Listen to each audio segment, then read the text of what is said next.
Palavra da Verdade, com Hernandes Dias Lopes. Deus está neste lugar. E o Deus que está presente é o Deus que fala. E a sua voz é poderosa. A sua voz é irresistível. E você escuta a voz de Deus quando você abre a sua Bíblia. Então abra sua Bíblia comigo e vamos ouvir a voz de Deus ao nosso coração. Abra em Joel, profeta Joel, capítulo 2.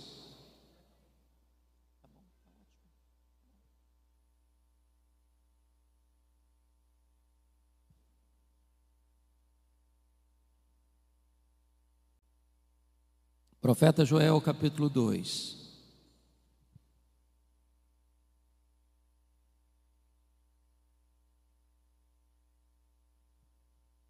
Nós vamos ler dos versos 12 ao verso 17, Joel capítulo 2.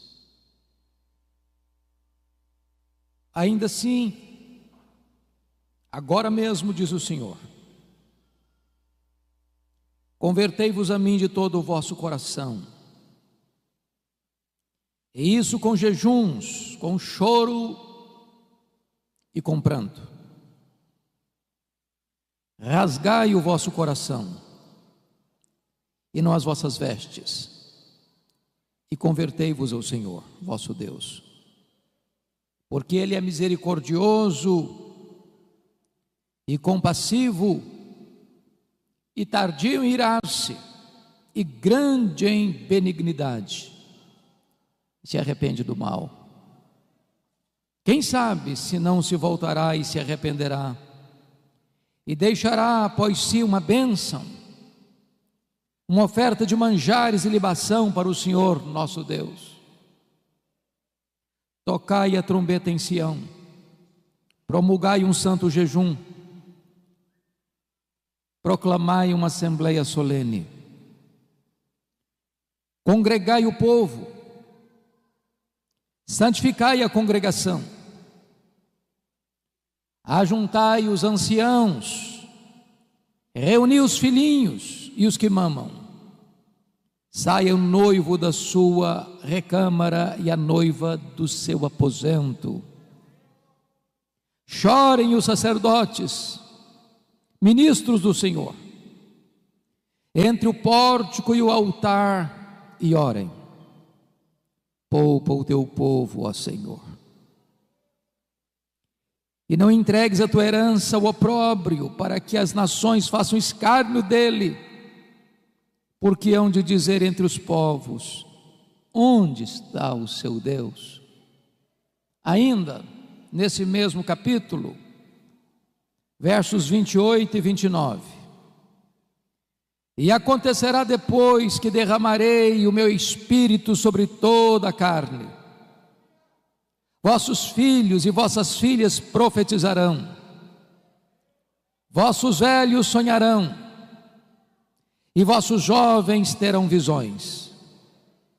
Até sobre os servos, sobre as servas, derramarei o meu espírito naqueles dias. Aleluia.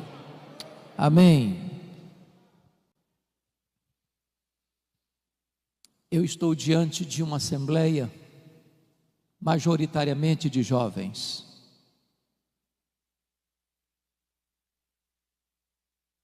Eu quero dizer a vocês, jovens, e aos demais irmãos,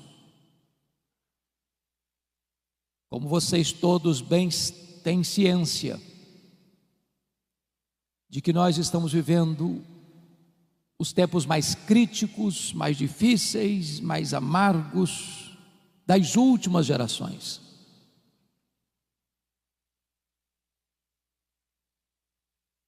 Nós estamos vivendo um tempo onde concentradamente, deliberadamente, forças sobre-humanas e forças das trevas têm agido sem pausa para destruir os fundamentos da família, da igreja, da sociedade.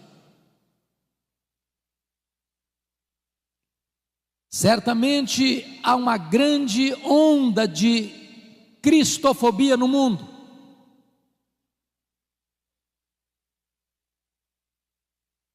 Em muitos lugares, enquanto estamos reunidos aqui, crentes estão sendo presos, torturados, mortos. Mas essa não é a perseguição mais perigosa, porque ao longo da história o sangue dos mártires tem sido a sementeira do Evangelho. A perseguição mais perigosa é a ideológica, é a filosófica, é aquela que vem de mansinho, se aninha, se instala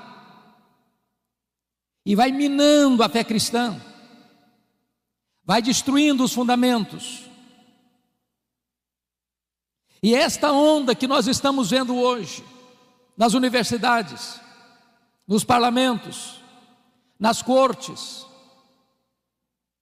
onde nações outrora protestantes evangélicas já estão se curvando, cedendo e se colocando de cócoras diante desse ataque tão sutil, mas tão frontal.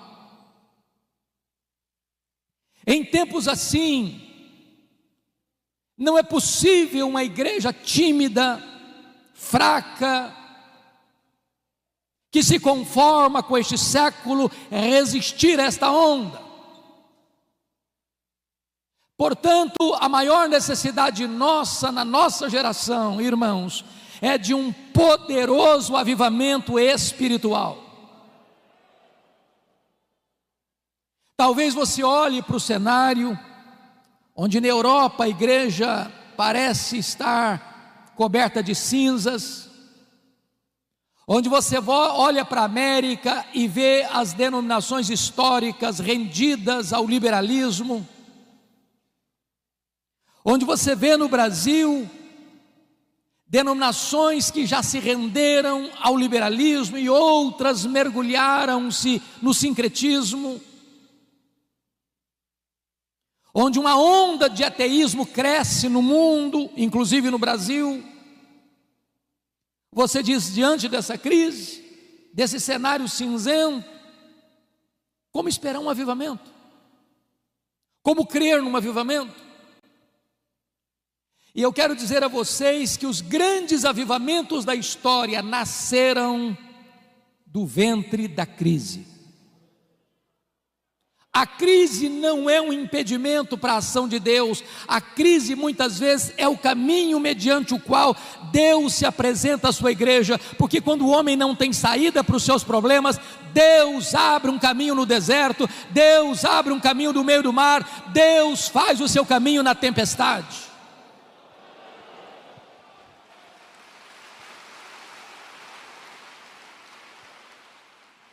E eu queria que você, com a Bíblia aberta no texto comigo, eu preciso que você esteja com a sua Bíblia aberta no texto, para nós entendermos qual era a crise que o profeta Joel estava descrevendo, para propor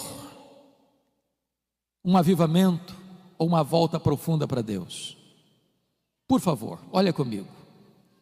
No capítulo 1, versículo 4, para uma cultura daquela época agropastoril, ou seja, o povo só podia sobreviver da agricultura e da pecuária. Olha comigo o verso 4, o que está acontecendo? O que deixou o gafanhoto cortador, comeu o gafanhoto migrador. O que deixou o migrador, comeu o gafanhoto devorador. O que deixou o devorador, comeu o gafanhoto destruidor. O gafanhoto é um inseto que encontra pela frente um pomar e deixa para trás um deserto. O gafanhoto é um inseto que come e defeca ao mesmo tempo.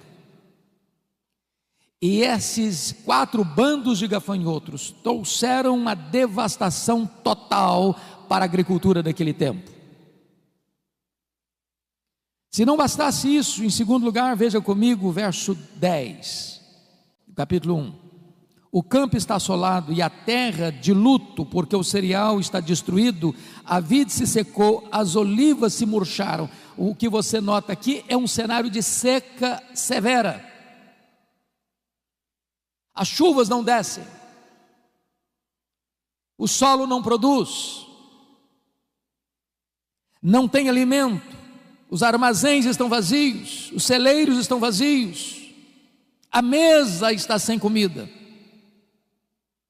Mas em terceiro lugar, olha comigo o verso 12 deste capítulo 1. A vide se secou, a figueira se murchou, a romeira também e a palmeira, entenda-se aqui a tamareira, e a macieira, todas as árvores do campo se secaram, e já não há alegria entre os filhos dos homens. Se você percebeu, todas estas árvores descritas são frutíferas, a base da economia, a base da comida na mesa, a base da sustentação do povo. Estamos falando de uma crise de sobrevivência, não só de um ataque de insetos, mas de uma seca severa. Mas tem mais. Olha comigo o versículo 17. A semente mirrou debaixo dos seus torrões, os celeiros foram assolados, os armazéns derribados, porque se perdeu o cereal. Em outras palavras, mesmo diante da seca e do ataque de insetos, o povo ainda pegou as suas poucas sementes que tinham e apostou na esperança e plantou na esperança de que aquela semente pudesse ser regada por uma chuva e pudessem ter colheitas. Mas até esta semente morreu mirrada no ventre da terra. Mas tem mais. Como é que fica diante disso a pecuária? Olha o verso 18. Como geme o gado, as manadas de bois estão sobremodo inquietas, porque não tem pasto, também os rebanhos de ovelhas estão perecendo. Em outras palavras, agora não só não tem fruto, como não tem gado, como não tem carne, como não tem leite, como não tem manteiga, como não tem provisão, como não tem comida. A nação está assolada por uma crise financeira sem precedentes.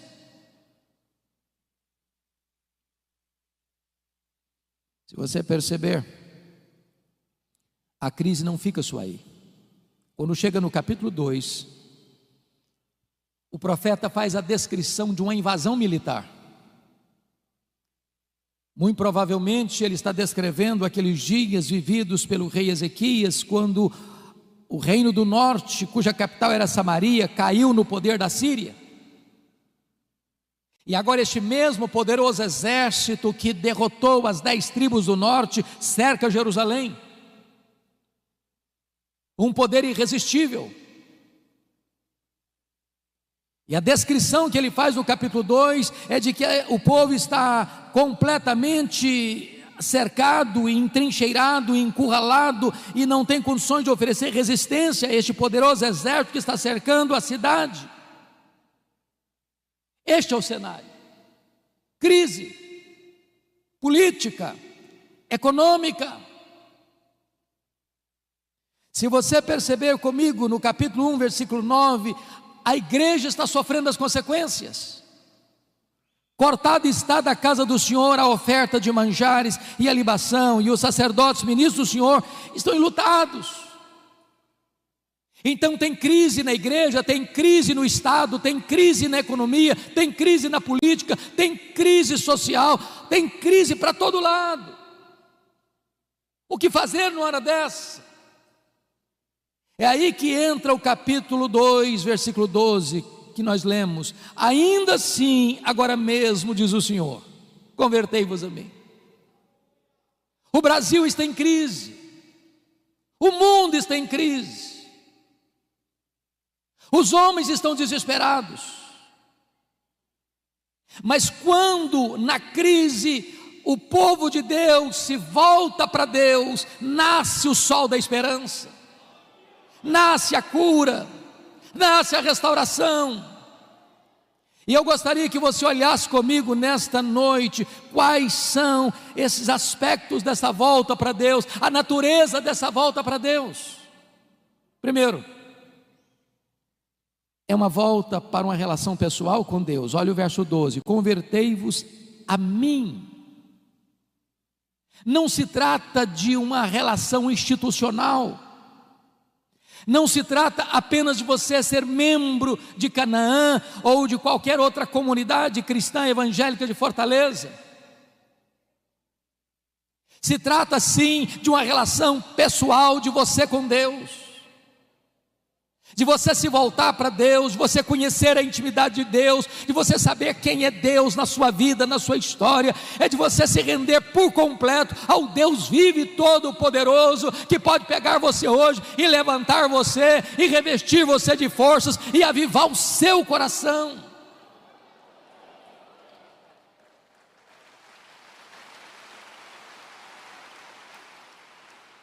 Mas em segundo lugar, irmãos, esta volta é uma volta com profundidade, porque o texto diz: convertei-vos a mim de todo o vosso coração. Não é aquela volta para Deus porque o calo está doendo, não é aquela volta para Deus porque você está desempregado, não é aquela volta para Deus porque você está enfermo, não é aquela volta para Deus porque o seu casamento está abalado, não é aquela volta para Deus para resolver um problema familiar urgente. Você pode ter todas essas motivações, e é bom que você volte nessas circunstâncias, mas quando o problema vai embora, quando a situação se resolve, muita gente se volta para trás e continua longe de Deus do mesmo jeito. Como diz o profeta Oséias: ó Israel, o teu amor cedo passa. Deus quer que você se volte para Ele com profundidade, de todo o seu coração. Que Ele seja o amado da sua alma, que Ele seja o prazer da sua vida, que Ele seja o deleite do seu coração, que Ele seja a sua maior riqueza, que Ele seja o seu maior tesouro, que Ele seja a sua riqueza e a sua herança.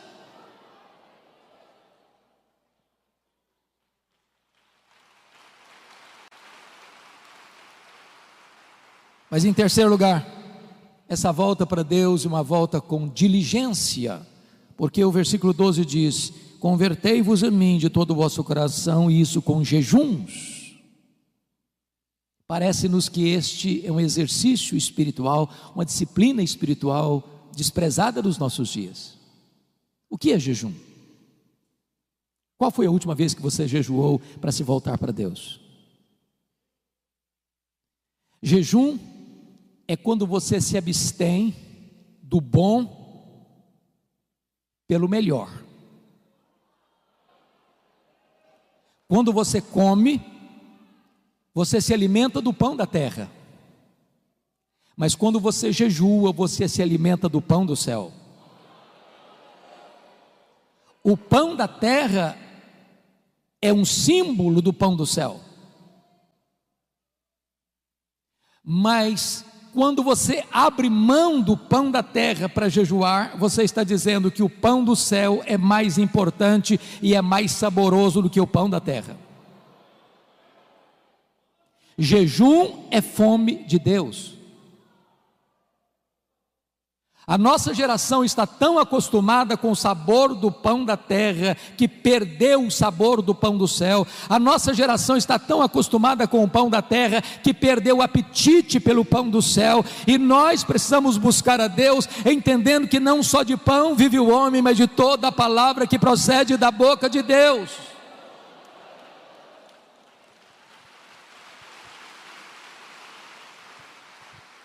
O apóstolo Paulo, escrevendo aos Coríntios, disse: portanto, quer comais, quer bebais, quer façais qualquer outra coisa, fazei tudo para a glória de Deus. Nós comemos para a glória de Deus e nós jejuamos para a glória de Deus. Então você pergunta: se eu como para a glória de Deus e se eu jejuo para a glória de Deus, qual é a diferença então entre comer e jejuar?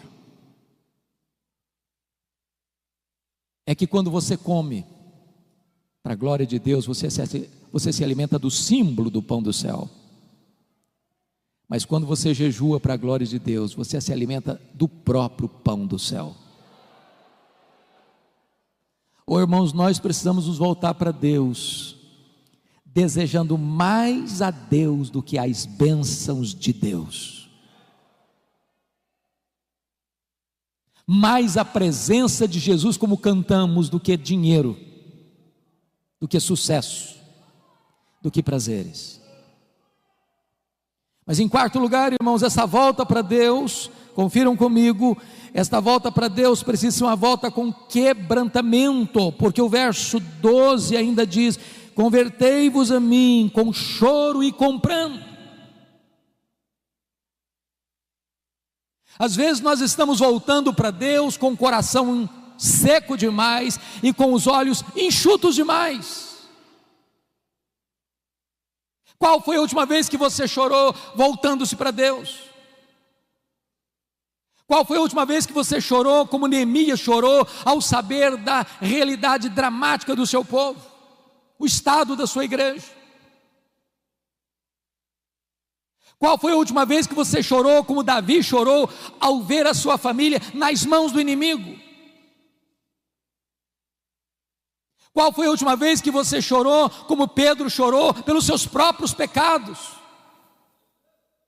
Qual foi a última vez que você chorou ao olhar para Jerusalém de hoje, olhar para a igreja de hoje, como Jesus chorou à entrada da porta de Jerusalém? Jerusalém, Jerusalém, quantas vezes quis eu agasalhar-te debaixo das minhas asas e tu não quiseste. É hora de chorar, irmãos. Chorar pelos nossos pecados, chorar pelo estado da nossa nação, chorar pelos nossos governantes, chorar pela nossa cidade, chorar pela igreja.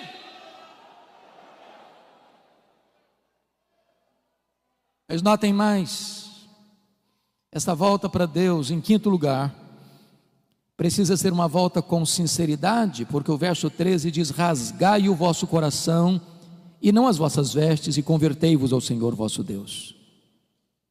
O que significa isso? Esta cerimônia de rasgar as vestes acontecia quando alguém ficava muito chocado, atônito com a situação de escândalo, de vergonha, de pecado, de opróbrio. Então, quando as pessoas viam alguma coisa muito triste, muito dolorosa, muito escandalosa, e elas ficavam com um senso de vergonha diante daquela realidade, eles rasgavam as roupas.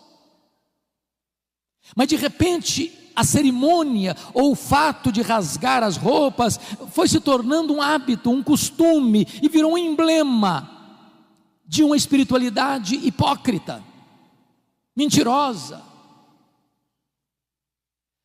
uma espiritualidade cênica, um teatro espiritual. E sabe, irmãos, não tem nada mais perigoso do que o nosso coração enganoso. De repente nós começamos a fingir uma espiritualidade que não temos.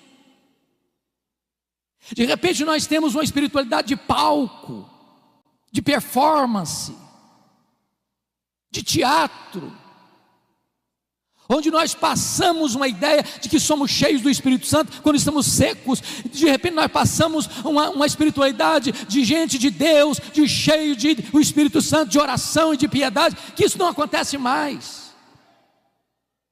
Muitas vezes nós somos como Moisés, que desceu do Monte Sinai, o rosto dele brilhava, e diz a Bíblia que as pessoas não podiam se aproximar dele por causa da glória de Deus, do brilho do rosto dele. E então o que Moisés fez?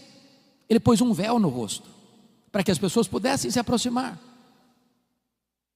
Mas esse homem tão ousado, esse homem que fez dobrar diante dele com um cajado na mão o mais poderoso império do mundo, o império egípcio, diz a Bíblia que num dia ele foi covarde, ele não foi ousado, ele não foi corajoso. Sabe que dia? Quando ele percebeu que aquele brilho do rosto dele estava desvanecendo, e ele não queria que ninguém soubesse disso. Ele manteve o véu quando não precisava mais do véu. Ele queria passar uma imagem para as pessoas que ele era muito espiritual. Ele queria passar para as pessoas a ideia de que a Shekinah de Deus estava no rosto dele.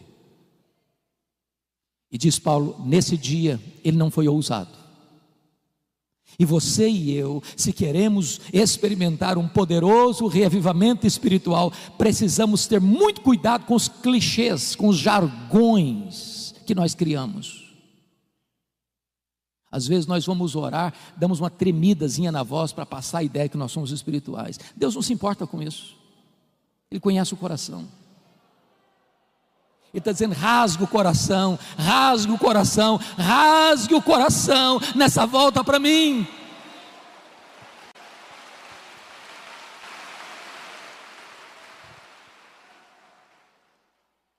Mas notem comigo, irmãos, segundo ponto que eu quero dizer para você, não só a natureza desta volta, mas a urgência dessa volta. Olha no começo do verso 12, quando ele diz: ainda assim agora mesmo. O que ele quer dizer, ainda assim agora mesmo, convertei-vos ao Senhor? Se você prestou atenção na narrativa do capítulo 1 e do capítulo 2, a situação era de crise, economia combalida, a igreja sem suprimento e o sacerdote chorando, não tem dízimo, não tem oferta. Se você olha para o campo, não tem fruto. Se você olha para o pasto, o gado está morrendo de fome e de sede. Se você olha para o cenário político, o poder de um império invasor está pronto para tomar a cidade. A crise é medonha, mas Deus está dizendo: ainda assim, agora mesmo, se vocês se voltarem para mim, se converterem a mim, eu mudo esse cenário, eu altero esse cronograma, eu transformo essa realidade triste numa situação de alegria e de vitória.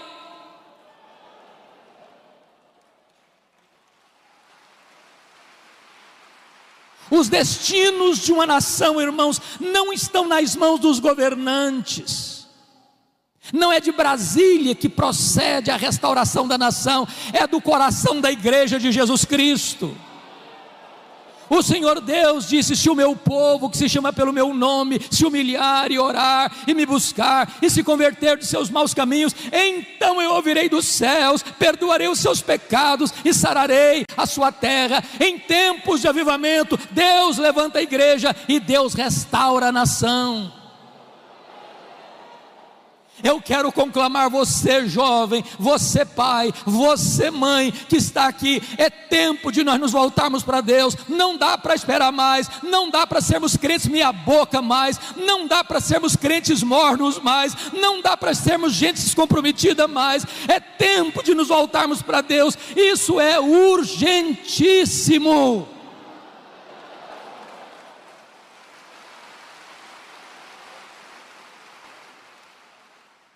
Mas em terceiro lugar, depois que você examina a natureza da volta e a urgência da volta, o profeta Joel vai nos dar um motivo para essa volta para Deus. Confira comigo o verso 13. Convertei-vos ao Senhor vosso Deus. Por quê? Olha a razão. Por quê? Porque Ele é misericordioso e tardio em irar-se, e grande em benignidade, e se arrepende do mal. Quantas vezes você e eu já choramos pelo nosso pecado? Quantas vezes vocês e eu já dissemos: Senhor, tem misericórdia de mim? Porque se Deus observar os nossos pecados, nós vamos perecer. Talvez você pergunte: mas como assim, pastor? Pecando? Presbíteros, líderes? Deixa eu dizer uma coisa a você: se você não está vendo os seus pecados, é porque você está longe da luz. As pessoas que mais confessam os seus pecados e mais choram pelos seus pecados não são as que mais pecam, são as que mais perto de Deus andam. Porque quando nós estamos na presença daquele que é santo, santo, santo, até os serafins cobrem o rosto.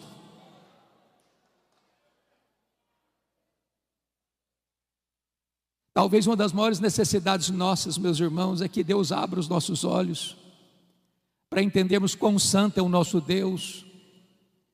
E este Deus é o Deus que é compassivo e benigno. Ele habita lá no alto e sublime trono, mas Ele habita com abatido e contrito de coração. E se você se voltar para Ele, Ele se volta para você. Se você correr para Ele, Ele vai abraçar você, Ele vai tirar suas vestes sujas, Ele vai restaurar a sua vida, Ele vai fazer uma festa com a sua volta, e você vai ter uma alegria tão gloriosa e bendita da comunhão com Ele.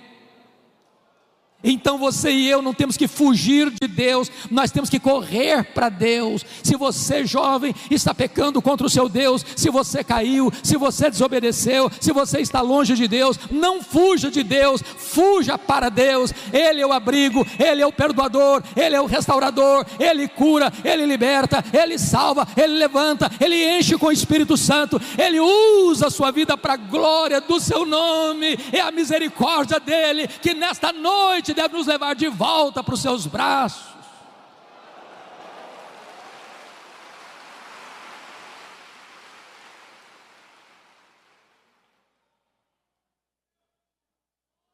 Mas notem comigo, como é que deve ser esta convocação para a volta para Deus. Olha o versículo 15 comigo. Tocai a trombeta em Sião. Oh, irmãos amados, está escrito: promulgai um santo jejum e proclamai uma assembleia solene.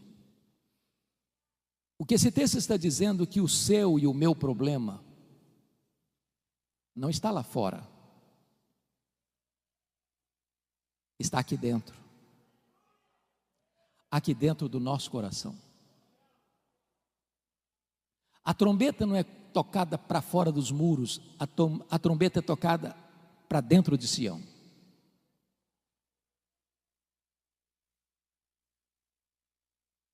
Somos nós que temos que fazer um concerto com Deus. Somos nós que temos que nos voltar para Deus. O mundo lá fora não conhece a Deus. Eles estão atrás, não agora por causa da pandemia, mas nesse período atrás de um carro elétrico, numa passarela de carnaval, ou jogando droga nas veias, ou se embriagando, ou se prostituindo, ou correndo atrás de seminários de autoajuda, ou talvez de misticismo, de sincretismo, porque eles estão com um vazio enorme na alma, e eles não encontram uma forma de preencher esse vazio. Mas você e eu conhecemos a Deus, você e eu sabemos que Deus é a fonte da vida, você e eu sabemos que só Deus satisfaz a nossa alma, e é hora de nós nos voltarmos para Deus. A trombeta precisa ser tocada aqui, porque o juízo começa pela casa de Deus.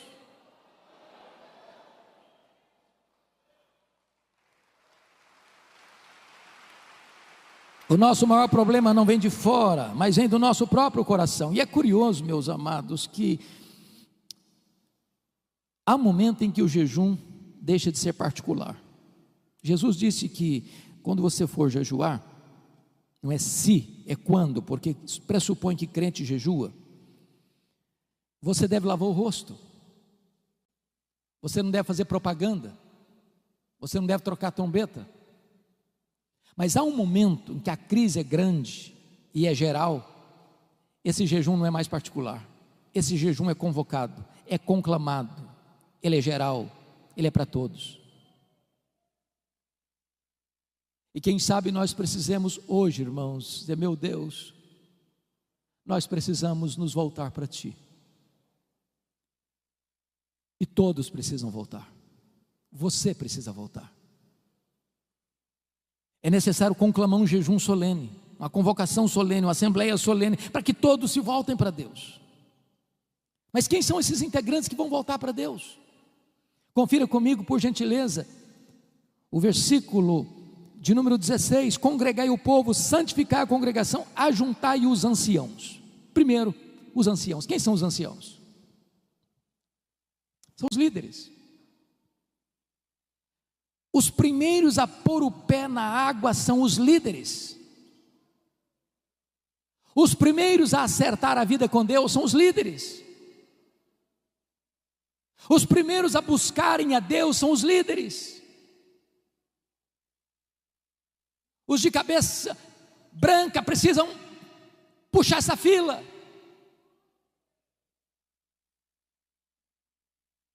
E eu estou certo de que a liderança desta igreja está incomodada, e está desafiada, e está desejosa de conclamar esta congregação a se voltar para Deus. E esta liderança está botando o pé na frente: estamos aqui, venham conosco. Mas quem mais precisa se voltar? Olha comigo o versículo 16: congregai, ajuntar os anciãos, reunir os filhinhos. E esta é uma expressão para a juventude. Lugar de jovem curtir a vida não é no mundo. Lugar de jovem viver a plenitude da vida é na presença de Deus. E eu quero convidar você, adolescente, eu quero convidar você, jovem, a colocar a sua juventude nas mãos de Deus e a buscar a Deus.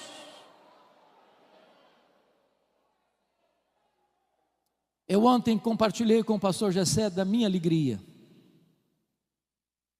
de vê-lo convocando a juventude para um café, que não era um café, era um encontro, um bate-papo sobre as coisas mais importantes que esta geração de cabelos brancos, esta geração de anciãos está dizendo: nós já cumprimos o nosso ministério, estamos concluindo o nosso ministério, mas esse ministério não vai parar, esse ministério não vai ser interrompido, esse ministério não vai acabar. Nós estamos passando o bastão para a nova geração, e esta nova geração precisa estar imbuída do mesmo propósito, conhecendo a Deus, amando a palavra de Deus, comprometida com a palavra de Deus, para pregar a palavra de Deus no poder do Espírito Santo de Deus, para que a igreja de amanhã, a igreja, a segunda geração, seja mais viva, seja mais cheia do Espírito Santo, seja mais comprometida do que a geração atual.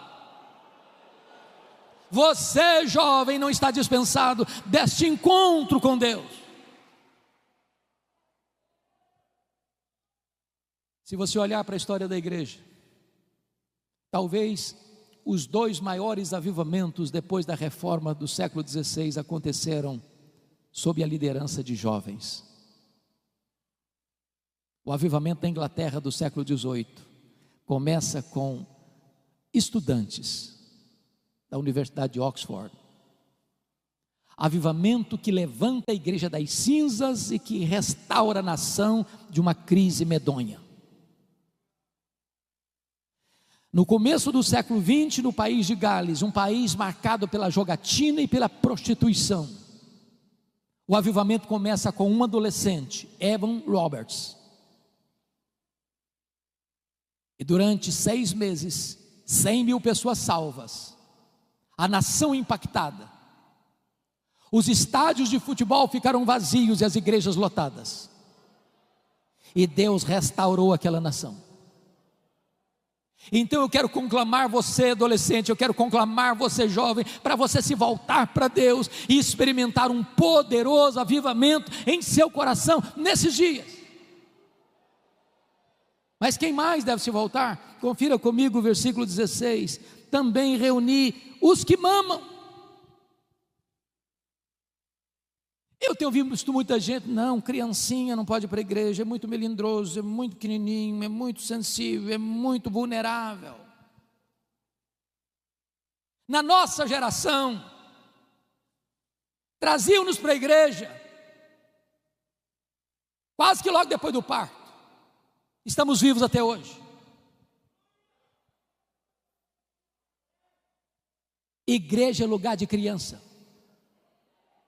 Criança precisa vir para a igreja desde a meninice mais tenra, no braço do pai, no braço da mãe, no colo do pai, no colo da mãe, porque é aqui que ele começa a aprender, a conhecer a palavra de Deus, a amar a palavra de Deus e a conhecer a igreja do Deus vivo. As crianças não estão dispensadas nessa coletividade de buscar ao Senhor.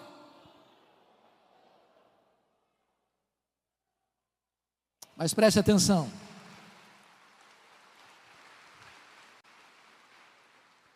Quem é que deve buscar o Senhor? Diz o texto no verso 16: sai o noivo da sua recâmara e a noiva do seu aposento. O que significa isso?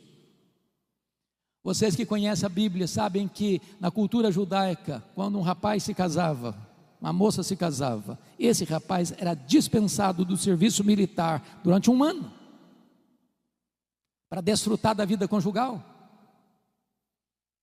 Deus está quebrando aqui um protocolo. Deus está aqui dizendo o seguinte: olha, essa busca, esse acerto com Deus é tão urgente que você interrompe a lua de mel.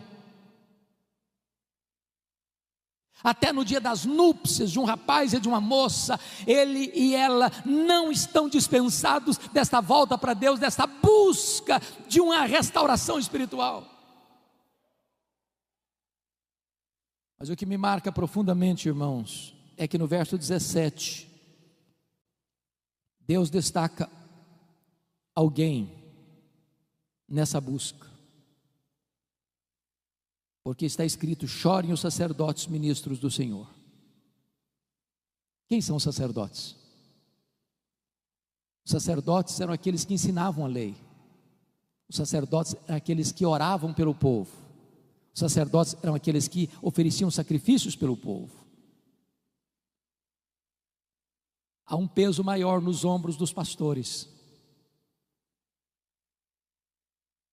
Talvez você não imagine. Você vê pastores aqui à frente, o peso que eles sentem nos seus ombros, pelas ovelhas. E a ordem que Deus dá para nós pastores é chorar. Chore os ministros, sacerdotes do Senhor.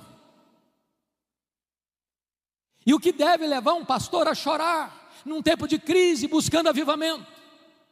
Primeiramente, é o amor ao povo de Deus, para que ele não seja opróbrio, para que ele não seja motivo de vergonha.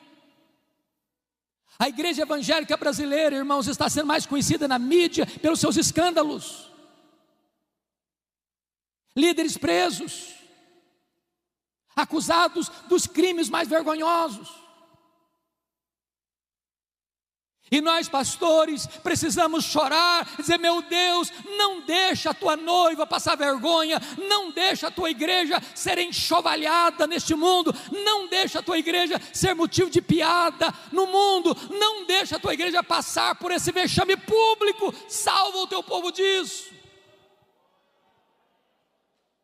Mas em segundo lugar, os sacerdotes precisam chorar por uma outra motivação: o zelo pela glória de Deus. Porque onde dizer entre os povos: onde está o seu Deus? O líder precisa ter paixão pela glória de Deus, zelo pelo nome de Deus, porque quando a noiva está suja, quando a noiva está indiferente, quando a noiva perdeu o seu primeiro amor, a glória de Deus, a honra de Deus é questionada no mundo. Cadê Deus? Por que Deus não age? Por que Deus permite isso? Por que a igreja está desse jeito?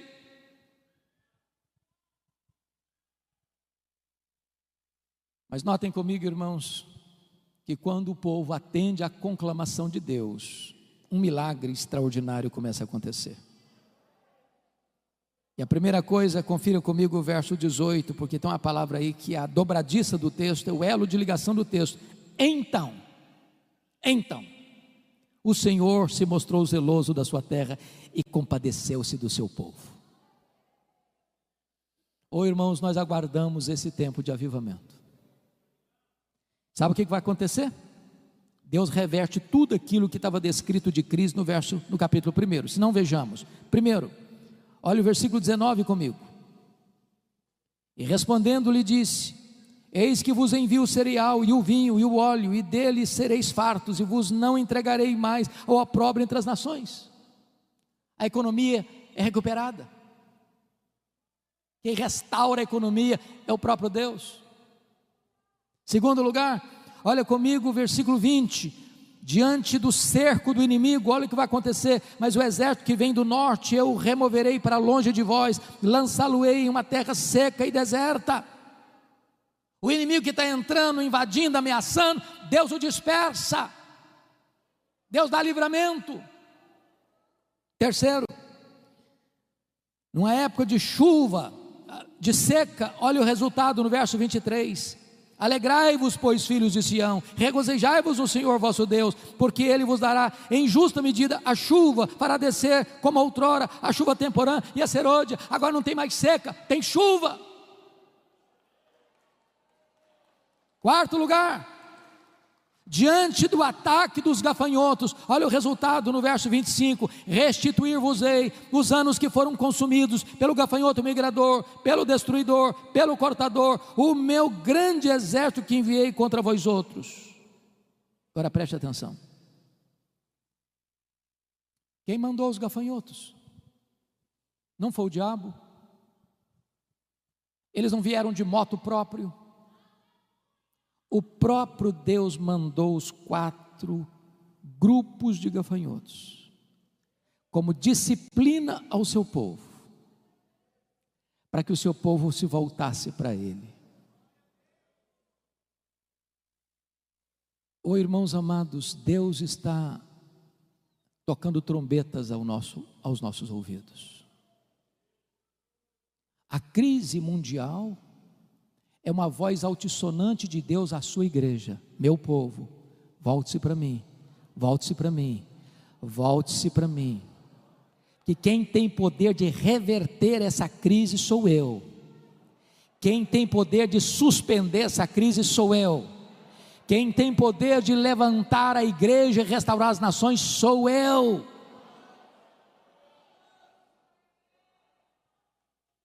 Mas em último lugar, irmãos, preste bem atenção no que eu vou lhes dizer. Nós cantamos isso aqui hoje. Sabe qual era o maior problema do povo? Não era a seca, não era a falta de fruto no campo, nem de gado no curral. O maior problema do povo nem mesmo era um exército inimigo tentando atacar. O maior problema da igreja, preste atenção nisso, não é nem a presença do diabo. O maior problema da igreja é a ausência de Deus. Foi o que Paulo disse: Deus é por nós, quem será contra nós? Você e eu podemos perder bens materiais, você e eu podemos perder emprego, você e eu podemos perder até a saúde. O que você e eu nunca podemos perder é a presença de Deus. É a presença de Deus. Não tem nada mais triste, irmãos, do que a inscrição Icabode, foi-se a glória do Senhor. É por isso que está escrito no verso, confira comigo aí por gentileza, 27, sabereis que eu estou no meio de Israel, e que eu sou o Senhor vosso Deus, e não há outro, e o meu povo jamais será envergonhado. É a presença de Deus, é a presença de Deus, é a presença de Deus. Eu quero concluir, levando você agora para os versos 28 e 29, porque está escrito assim: e acontecerá depois, preste atenção, não antes, e acontecerá depois. Depois de quê? Depois que o povo de Deus se volta para Deus de todo o coração, com jejuns, com choro, com pranto, rasgando o coração e não as vestes. Depois que o povo de Deus se volta para Deus, olha a promessa: e acontecerá depois que derramarei o meu espírito sobre toda a carne. Vossos filhos e vossas filhas profetizarão, vossos velhos sonharão, vossos jovens terão visões, e até sobre os servos e sobre as servas derramarei o meu espírito naqueles dias. Sabe o que aconteceu, irmãos? Essa promessa de Joel, mais de 600 anos depois, se cumpre no dia de Pentecostes. E quando Pedro se levanta, porque o povo está perguntando o que quer isso dizer, atônito, uns achando com preconceito são galileus, outros com desprezo estão bêbados. Pedro se levanta e diz assim: não, eles não estão bêbados. O que está acontecendo aqui é o que disse o profeta Joel: e acontecerá depois que derramarei do meu espírito sobre toda a carne.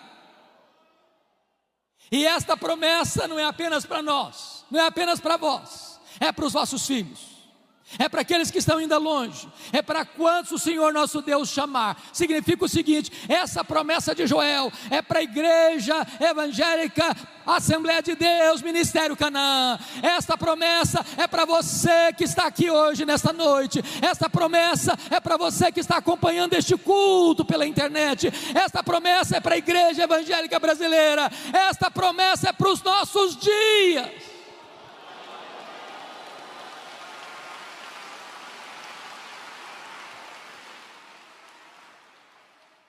E notem vocês que quando Deus derrama do seu Espírito, Ele vai rompendo todas as barreiras humanas, porque não tem gênero, é sobre os filhos e sobre as filhas. Também preste atenção, não tem idade sagrada, é para os velhos e é para os jovens. E também não tem classe social, é até para os servos e para as servas.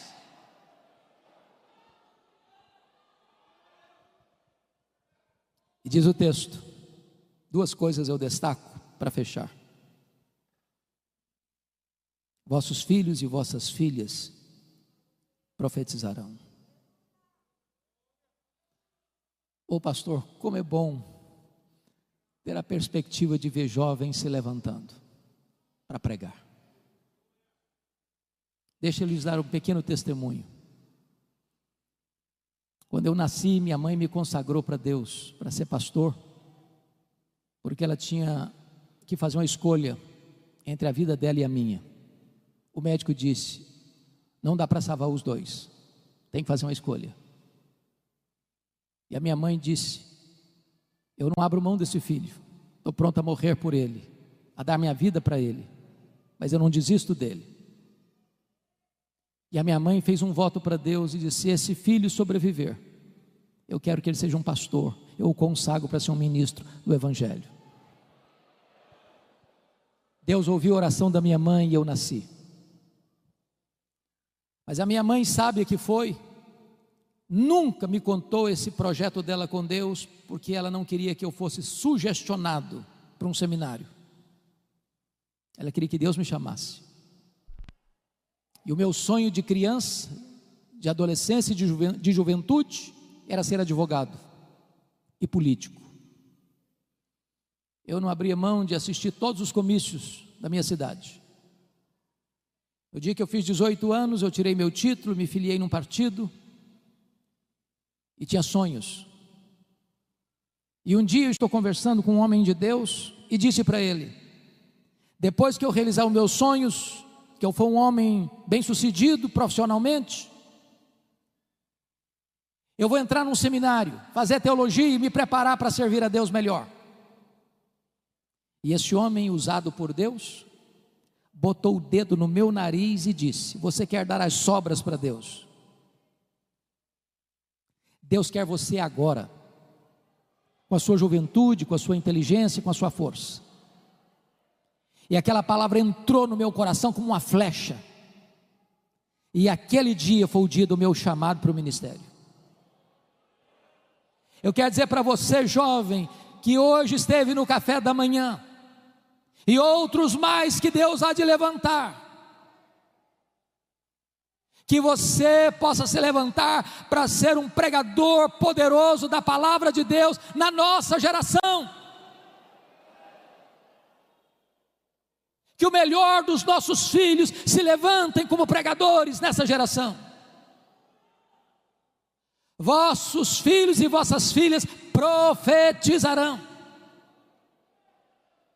Mas tem mais, está escrito aqui: vossos velhos sonharão. O que significa isso?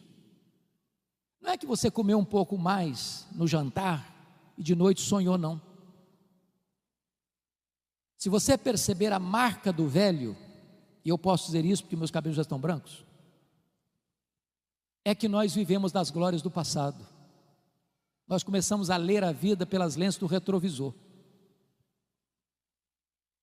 E quando um velho está cheio do Espírito Santo, ele começa a olhar para frente, ele começa a ter planos, ele começa a sonhar, ele começa a projetar, ele começa a ter alvos elevados. Ele é um Caleb que com 85 anos quer conquistar uma montanha.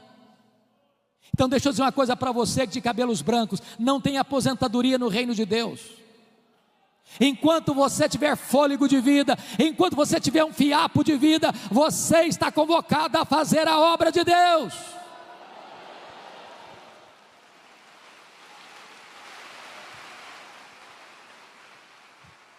Não é hora de você vestir um pijama, não é hora de você ficar numa cadeira de balanço, é hora de você se levantar e usar a sua sabedoria, e usar o seu conhecimento, e usar a sua experiência, e usar as forças que Deus vai lhe dar, para ser uma bênção nas mãos de Deus.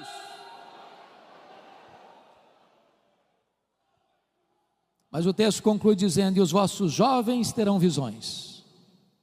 Claro que não está falando também de visões místicas. A marca do jovem é ter força, mas falta-lhe a experiência. Mas um jovem cheio do Espírito Santo, ele é mais sábio do que um velho insensato. Um jovem cheio do Espírito Santo, ele tem visão da obra de Deus, e ele quer alcançar grandes coisas para Deus. E a nossa oração, irmãos, é que Deus se compadeça de nós, para que nós nos levantemos, crianças de peito, adolescentes e jovens, noivo e noiva, recém-casados, servos e servas, velhos e jovens, todos nós nos levantemos dizendo: Senhor, o Brasil está em crise, o mundo está em crise, a igreja está em crise, mas em tempo de crise o Senhor pode soprar sobre nós o teu sopro. Em tempo de crise o Espírito Santo pode vir sobre nós como um vento impetuoso e encher toda esta casa.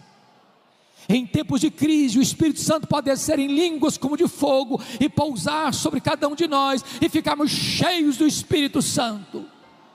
E uma igreja cheia do Espírito Santo, ela não teme prisões, ela não teme açoites, ela não teme a morte, ela não teme perseguição, ela não teme martírio, ela não teme pobreza, ela não teme o diabo, ela não teme o mundo. Ela vai avançando, e ela vai avançando, e ela vai conquistando, e a glória de Deus vai se manifestando, e os cativos vão sendo libertos, e os pecadores vão sendo salvos, e um grande avivamento há de varrer a nossa nação para a glória de Deus.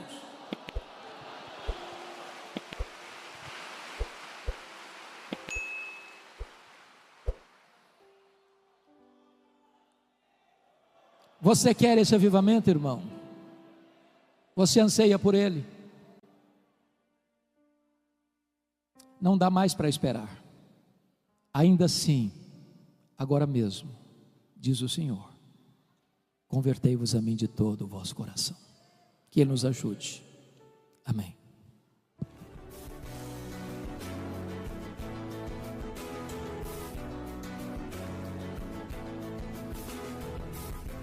Palavra da Verdade, com Hernandes Dias Lopes.